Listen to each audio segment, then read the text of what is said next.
Hello नमस्कार। Ambe home science classes में आप सभी का स्वागत है। तो आज मैं आप लोग को बताने जा रही हूँ आहार के पोषक तत्व तथा संतुलित आहार। इससे संबंधित मैं आप लोगों को कुछ और प्रश्न करा चुकी हूँ संतुलित आहार से। तो आहार में पोषक तत्व क्या होते हैं? पोषक तत्व जो है वो 6 हैं। प्रोटीन, विटामिन, कैल्शियम, खनिज लवण, वसा और जल, ये हमारे पोषक तत्व हैं। और संतुलित आहार क्या है? ऐसा आहार जिसमें सारे पोषक तत्व विद्यमान हो, यानी हमारा भोजन ऐसा होना चाहिए जिसमें पोषक तत्व हो। ठीक है, कौन से पोषक तत्व? जो मैंने अभी आपको 6 बताए हैं वो पोषक तत्व आपके भोजन में होने चाहिए। ठीक है, तो इसी से संबंधित कुछ महत्वपूर्ण प्रश्न मैं बताने जा रही हूँ आप लोगों को। ये कक्षा 10, 12, 11, टीजीटी, पीजीटी, एलटी ग्रेड या जो भी गृह विज्ञान से संबंधित तैयारी कर रही हैं उन सभी के लिए बहुत ही यानी मोस्ट इम्पॉर्टेंट क्वेश्चन है। तो आइए देखते हैं हमारा पहला प्रश्न क्या है। भोजन के क्या कार्य हैं? तो भोजन के क्या कार्य हैं? शरीर को ऊर्जा प्रदान करना, शरीर की वृद्धि करना, रोगों से सुरक्षा करना, उपर्युक्त सभी। तो क्या है? शरीर को ऊर्जा प्रदान करना। ये ऊर्जा हमें कहाँ से मिलती है? भोजन से। ठीक है, तो भोजन से ही हमें ऊर्जा मिलती है और भोजन करने से ही हमारे शरीर की वृद्धि होती है। उपर्युक्त रोगों से रक्षा। अगर हम संतुलित आहार ग्रहण करते हैं तो हमारे शरीर के अंदर रोग प्रतिरोधक क्षमता बढ़ती है, जिससे हम रोगों से बच सकते हैं। तो इसमें कौन सा ऑप्शन सही होगा? हमारा घ का, उपर्युक्त सभी। शरीर की वृद्धि एवं नित्य प्रति होने वाली टूट फूट के लिए सर्वाधिक उपयोगी है। कौन सा है ऐसा जो सर्वाधिक उपयोगी है? कार्बोहाइड्रेट, वसा, विटामिन या फिर प्रोटीन? क्या है इसमें? देखिए, कार्बोहाइड्रेट जो होता है वो हमें ऊर्जा देता है। ठीक है, और विटामिन जो होते हैं ये हमारे शरीर के आंतरिक चीजों के लिए कार्य करते हैं। तो इसमें जो होगा वो सबसे ज्यादा क्या है? टूट फूट की मरम्मत करता है, तो वो प्रोटीन करता है। ठीक है, शरीर को तुरंत ऊर्जा प्रदान करने वाला पोषक तत्व मैंने बताया ना आपको, किससे मिलता है? कार्बोहाइड्रेट से। चौथा है भोजन में ऊर्जा का मुख्य साधन है। यहाँ भी वही चीज है, ऊर्जा का साधन क्या है? कार्बोहाइड्रेट। पूर्ण प्रोटीन निम्नलिखित में से किस में पाया जाता है? गेहूं में, मटर में, सोयाबीन में, ज्वार में। तो सबसे ज्यादा गेहूं में क्या है? कार्बोहाइड्रेट पाया जाता है, मटर में भी, और सोयाबीन में जो है वो प्रोटीन पाया जाता है। ठीक है, ज्वार में भी कार्बोहाइड्रेट पाया जाता है। कार्बोहाइड्रेट के अधिक सेवन करने से कौन सा रोग हो जाता है? तो कार्बोहाइड्रेट के अधिक सेवन करने से कौन सा रोग होता है? बेरी बेरी, मधुमेह, तपेदिक या प्लेग। तो इन सब में क्या लग रहा है? बेरी बेरी जो है वो विटामिन की कमी से होता है। ठीक है, तपेदिक तपेदिक और प्लेग ये भी नहीं है। ठीक, इसमें क्या होगा? मधुमेह यानी डायबिटीज। विटामिन हमारे लिए उपयोगी है क्योंकि ये क्या करता है? भूख को शांत करते हैं, शरीर को ऊर्जा प्रदान करते हैं, शरीर को रोग प्रतिरोधक शक्ति प्रदान करते हैं, आहार को स्वादिष्ट बनाते हैं। तो इसमें कौन सा सही होगा?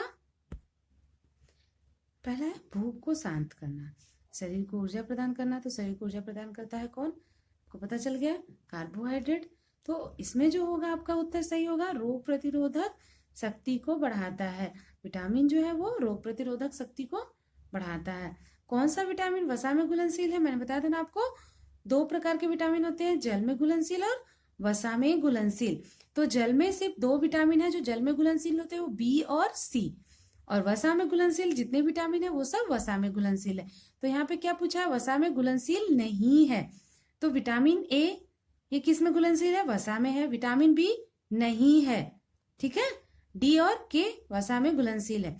कौन सा विटामिन जल में घुलनशील है? मैंने बताया था ना आपको, कौन सा विटामिन है इसमें? Vitamin B. 10वां प्रश्न है, सूर्य की किरणों से क्या प्राप्त होता है? तो ये तो आप सब लोग जानते होंगे, सूर्य की किरणों से हमें क्या प्राप्त होता है? Vitamin D. अनाज के अंकुर में भोजन का कौन सा तत्व पाया जाता है? कौन सा तत्व पाया जाता है? खनिज लवण, विटामिन बी, प्रोटीन, कार्बोज। तो कौन सा पाया जाता है? Vitamin B. विटामिन बी जो होता है वो अंकुरित अनाजों में प्रचुर मात्रा में पाया जाता है। 12वां है संतुलित आहार से आशा है। मैंने बताया था ना आप लोग को, भरपेट आहार, स्वादिष्ट आहार, भोजन संबंधी समस्त आवश्यकताओं की पूर्ति करने वाला आहार या महंगा आहार। देखिए, भोजन करने का ये मतलब नहीं होता है कि हम सिर्फ पेट भरे या फिर हम स्वाद के लिए भोजन करते हैं, और ये भी नहीं है कि हम बहुत महंगा भोजन कर रहे हैं तो हम बहुत अच्छा भोजन कर रहे हैं। नहीं, भोजन हमारा जो है संतुलित, हमारा आहार ऐसा होना चाहिए जिसमें समस्त आवश्यकताओं की पूर्ति हो सके। ठीक है, तो ग सही होगा। 13 है दाल तथा फलियां किस पोषक तत्व के उत्तम स्रोत हैं? किसके उत्तम स्रोत है?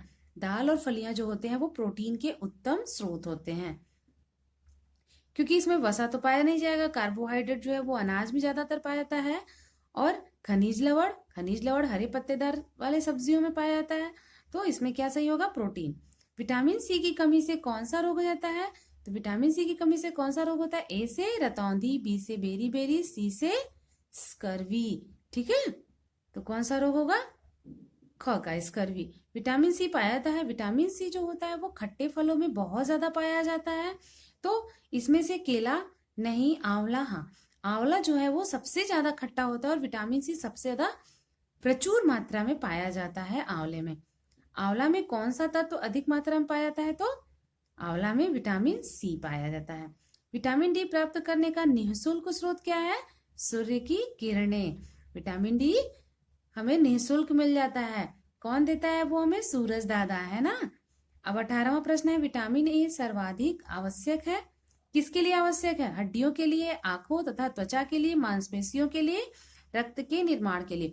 तो विटामिन ए जो है वो आंखों तथा त्वचा के लिए बहुत ही आवश्यक होता है, और यह ज्यादातर पीले फलों में पाया जाता है। विटामिन ए पीले फलों में पाया जाता है। ठीक है, 19वां प्रश्न है किस विटामिन की कमी से रतौंधी नामक रोग होता है? मैंने बताया ना अभी आप लोग को, ए से रतौंधी, बी से बेरी, सी से स्कर्वी। तो ए आपसे क्या पूछा है? रतौंधी, तो विटामिन ए, तो इसमें क का सही होगा। 20वां प्रश्न है विटामिन बी की कमी से कौन सा रोग हो जाता है? तो विटामिन बी से बेरी। ठीक है, 21वां प्रश्न है प्रौढ़ावस्था में कैल्शियम की कमी से कौन सा अस्थि रोग होता है? रिकेट, ऑस्टियोमलेसिया, एनीमिया या घेंगा। तो ज्यादातर बुजुर्गों में ऑस्टियोमलेसिया यानी हड्डियों में प्रॉब्लम होता है, उनके जोड़ों में दर्द होता है। ठीक है, वो कैल्शियम की कमी के कारण होता है। 22वां प्रश्न है आयोडीन की कमी से कौन सा रोग होता है?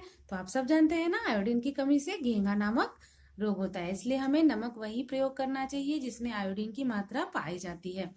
23वां प्रश्न है रतौंधी रोग किस तत्व की कमी से होता है? तो रतौंधी रोग किसकी कमी से होता है? अभी पिछले प्रश्न में भी ऐसे ही पूछा था ना, तो किसकी कमी से होता है रतौंधी रोग? विटामिन ए की कमी से। कौन सा विटामिन ए का स्रोत नहीं है? मैंने आप लोग को बताया था ना, जो पीले फल होते हैं वो विटामिन ए के बहुत ही अच्छे स्रोत होते हैं। तो गाजर, आम, केला, ये जो है वो विटामिन ए के अच्छे स्रोत है। लेकिन आंवला किसका है? विटामिन सी का।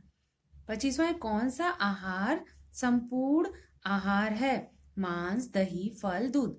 तो दूध एक ऐसा आहार है जिसमें आपके सारे पोषक तत्व पाए जाते हैं। ठीक है, तो दूध को संपूर्ण आहार कहा जाता है।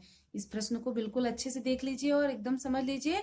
दूध एक ऐसा तत्व है, एक ऐसा आहार है जिसमें सारे पोषक तत्व विद्यमान होते हैं, इसलिए दूध को संपूर्ण आहार की श्रेणी में रखा गया है। 26वां प्रश्न है दूध में किस विटामिन का अभाव होता है? तो दूध में विटामिन सी का अभाव होता है, क्योंकि विटामिन सी जो होता है वो खट्टे चीजों में ज्यादातर पाया जाता है, लेकिन दूध में खट्टा नहीं होता है, तो इसमें विटामिन सी की कमी होती है। मसालों का उपयोग किया जाता है। मसालों का उपयोग किसके लिए किया जाता है? स्वाद में वृद्धि के लिए, दवाओं के लिए, भूख बढ़ाने के लिए, उपर्युक्त सभी। तो मसालों का प्रयोग हम स्वाद के लिए भी करते हैं, दवा में भी प्रयोग करते हैं, और भूख बढ़ाने के लिए भी करते हैं। अगर घर पे चटपटा खाना बन जाए तो बिना कहे ही सबके मुंह में पानी आ जाता है ना, तो वो चटपटा खाना कैसे बनता है? मसालों के द्वारा ही। तो 27वां हमारा क्या सही होगा? घ का। अगर आप लोगों को वीडियो पसंद आए तो अपने दोस्तों में शेयर करिए। अब समय बहुत कम है, मन लगाकर पढ़िए और अच्छे से परीक्षा पास करिए। धन्यवाद।